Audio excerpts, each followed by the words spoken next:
All right, let's dive in. As of today, December 19th, 2025, the world of nuclear energy is at a massive turning point. A really fundamental shift is underway, and it's being driven by some powerful global forces all converging at once. We're going to break down what's happening, why it's all happening right now, and what it means for all of us. So here's the headline. A nuclear supercycle isn't just on the horizon, it's here. We're talking about a perfect storm of technology, geopolitics, and massive demand creating a historic, long-term boom in this market. So what in the world is a supercycle, and why now?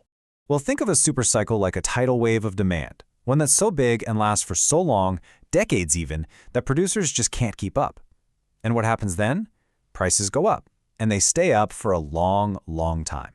And right now, nuclear energy is riding the first wave of a supercycle like this since the 1970s. So, what's the first big driver? The number one thing kicking this all into high gear is the absolutely insatiable appetite of the artificial intelligence revolution. AI is changing everything, you know that. But to do all that thinking, it needs a staggering amount of reliable power. And the scale of investment here is just, wow. Take a look at this number. The United States and Japan have just launched what they're calling the Allied Energy Pact. That's a $550 billion strategic framework. And trust me, this isn't just about building a few power plants. It's about laying the entire energy foundation for the next generation of technology. So, where's all that cash going? Well, over $330 billion is going straight into critical power infrastructure. We're talking advanced large-scale reactors and also these new, flexible, small modular reactors. You can think of those as powerful mini nuclear plants that can be built in a factory. The whole point is to secure a massive, reliable, carbon-free source of power for what they're calling the intelligence economy. And who is the intelligence economy? Well, it's the tech giants we all use every single day. Amazon, Google, Microsoft, they're all expanding their data centers like crazy to power AI. Their energy needs are so huge, it's literally driving a nuclear-first energy policy. And look, this level of demand could impact everything from your power bill to just how fast AI continues to develop. Okay, so on one hand, you've got this explosion in demand. But here's the twist. At the exact same time, the global supply of uranium is getting tighter and tighter. The world's biggest producers are actually cutting back, creating a really serious supply squeeze that makes this whole picture way more complicated. And hey, don't just take my word for it. This quote is from the CEO of Kazatomprom, which is the world's largest uranium producer. Mirjan Yusupov is basically sounding the alarm here. He's warning about a structural deficit, a fancy way of saying a long-term gap between supply and demand, and he believes the market just hasn't woken up to it yet. And as you can see right here, this isn't just talk. After producing 25,000 tons in 2025, Kazatomprom just announced a 10% production cut for 2026. You know, when the world's #1 producer decides to pull back like this, it sends shockwaves through the entire global supply chain.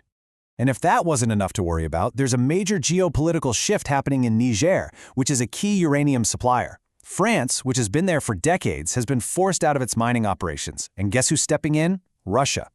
This means a key source of uranium is no longer a sure thing for the West. So you've got this classic squeeze, right? Soaring demand, shrinking supply. It has kicked off a global race for solutions. You've got nations scrambling to secure their energy independence in this brand new reality. The U.S. response is all about reclaiming industrial sovereignty, basically bringing production back home.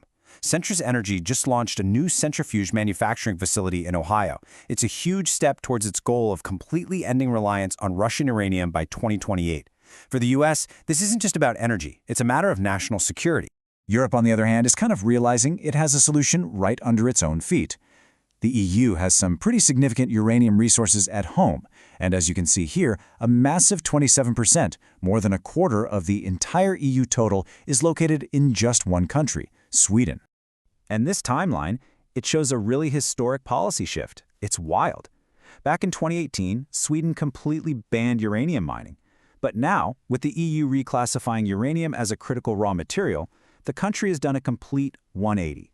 The ban gets lifted on January 1st, 2026, and that could unlock a major new source of uranium for Europe, fundamentally changing its energy security.